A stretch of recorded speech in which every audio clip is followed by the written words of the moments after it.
Hello and welcome back to Sportic, and today the top news story alongside a couple other stories is Luka Doncic. The trade has gone down. It happened yesterday, and I'm just going to do a bit of a recap of what went down. Crazy story in the world of sports, in the world of basketball. It affects future organizations, Los Angeles Lakers, the Dallas Mavericks, all the other teams, who's going to win the NBA this season. The views were down, now the views are up. The NBA views, they're going to be very much boosted because people want to see Luka Doncic alongside King LeBron James. Crazy story. I did not expect it to occur. And I don't know about you guys, but he does not look 120 plus kilos, 260 pounds to me. He looks pretty fit and ready to go very soon for the LA Lakers. And wow. Luka Doncic released this statement on X, which also he changed his profile picture to Kobe Bryant and Gigi Bryant, rest in peace. His cover photo is also a photo of him with Kobe Bryant out of respect, not only for Kobe, but for the LA Lakers organization, who might treat him a bit better than the Dallas Mavericks. Here we go. I won't say all of this, but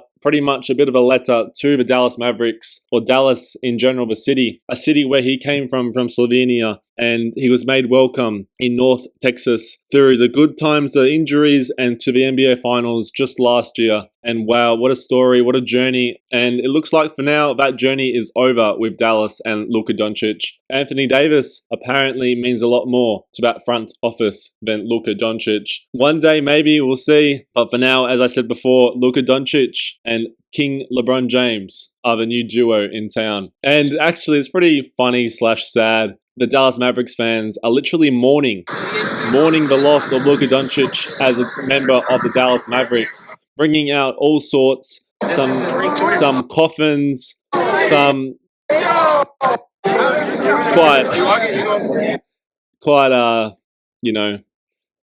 Dallas Mavericks, they're arguing that they will be better in the short term with better defense and better two-way basketball with the addition of Anthony Davis, who is also injury prone. Luka Doncic isn't so much injury prone in my opinion, but he's also 6 years younger. You get a lot more longevity out of Doncic, most likely, but they're going in the direction of Anthony Davis, the Dallas Mavericks. In that front office, Jason Kidd has a relationship as a head coach with Anthony Davis, and the GM has known Anthony Davis for a very long time. Was there a fight with Doncic and the front office? Potentially, but there was no warning, according to media reports, to Doncic that he was going to be traded, and he does feel betrayed. I have a feeling that both teams might actually play well if they are healthy. Dallas Mavericks are actually a bit further down the standings given their horrendous injury situation. But if they're able to get Anthony Davis back first of all, alongside Kyrie Irving, we'll see how it goes. But maybe the NBA, it was a ploy by the NBA to boost viewership, because the viewership of the NBA is at an all-time low, and potentially having Luka Doncic play alongside LeBron James is what is required for the NBA to reel in the viewers and for the Lakers to have a superstar for the next decade. Also, if you are interested, I recommend checking out the Dallas Mavericks press conference with Jason Kidd and the GM. I forgot his name just now. They go into depth, or he goes into depth as to why this trade went down and how it went down, and how he was so secretive with his conversation with Lakers GM Rob Pelinka. A crazy story, and it's just getting started, isn't it? Because the trade is just one component of the true outcome. We'll see in the upcoming year and years who will end up winning that trade. Hey football stars, is your kid holding you back? Time for an upgrade. Soccer Artos, introducing the ultimate football kit. It's sleek, it's bold, and it will make you look like a pro, all without breaking the bank. Crafted with high quality, moisture wicking fabric, you'll stay cool while crushing it on the field. And guess what? It's affordable too. Use the code SPORT for 10% off. Grab yours now and dominate the pitch in style. Gear up, play hard, look fly without the hefty price tag.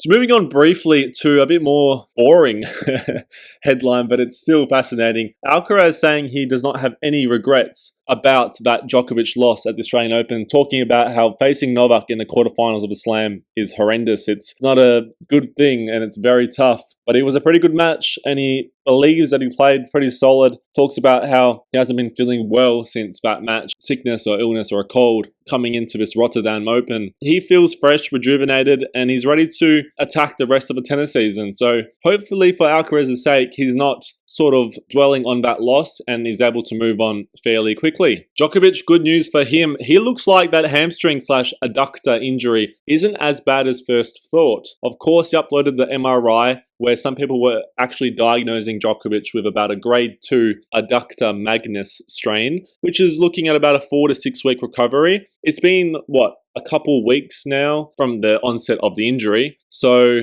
Doha looks like it is feasible. Still 2 weeks away or so. He would likely need to arrive in Doha, Qatar, a few days prior. It's certainly a possibility, and Serbian media are reporting that he is realistically looking to play at that tournament, of which he is now sponsored by Qatar Airways. Returning to the tournament, he has won at least twice before, I believe, maybe even more. Of course, a couple iconic matches, one being that dominant win against Rafael Nadal. But good luck to Djokovic in his recovery, and potentially we'll see him at Doha. But if not, at Indian Wells most likely. And it's great because at one stage, we were truly worried as to whether he would even recover in time before the clay season. And this is the story of the tennis world, and apart from the Doncic trade, the sports world. Zizou Bergs in the Davis Cup clash between Belgium and Chile clashed or collided with Christian Garin after celebrating a massive break of serve. Pretty much, he celebrated and ran straight into the net,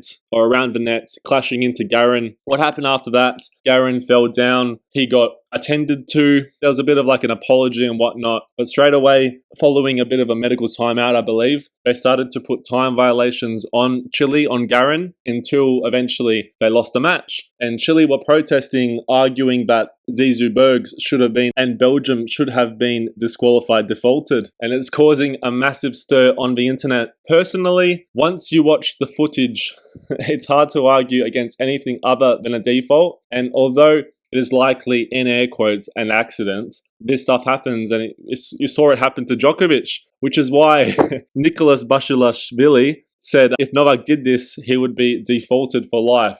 WTF. The truth. I mean, Belgium was so close to winning the tie anyway, but, the match is ongoing. You can't run into the opponent like that. You're literally compromising his safety, his ability to actually play. So you're actually, in some ways, ruining the integrity of the match, and therefore, it should be a default. I'll just play this clip. So I skipped a bit forward there, but Zizou Bergs in excitement runs around and clocks Christian Garin right in the face. That definitely hurt. And as you can see by that photo, the bruising, the swelling in Garin's face. Nicolas Mesut, the Davis Cup captain, was actually quite upset with the treatment of Christian Garin. Not only did he lose the match technically, but also they didn't even check up on him after the match to see how he's going. And Chilean fans of tennis and sport, message from Team Chile, the Olympic page for Chilean Olympic Committee, have this to say: we have no words to describe the unsportsmanlike situation that occurred in the Davis Cup series. When the Belgian player Bergs attacked Garin in a change of sides at the end of the third set, whether intentional or not, see for yourselves, he hit the national tennis player Garin in the eye and shoulder. The general referee of the match washed his hands, ruining the series and all of, I guess, his nickname, Gago's effort. The injury did not allow Christian to continue playing, and Chile lost due to, of course, time violations in one of the saddest and most unfair episodes we can remember.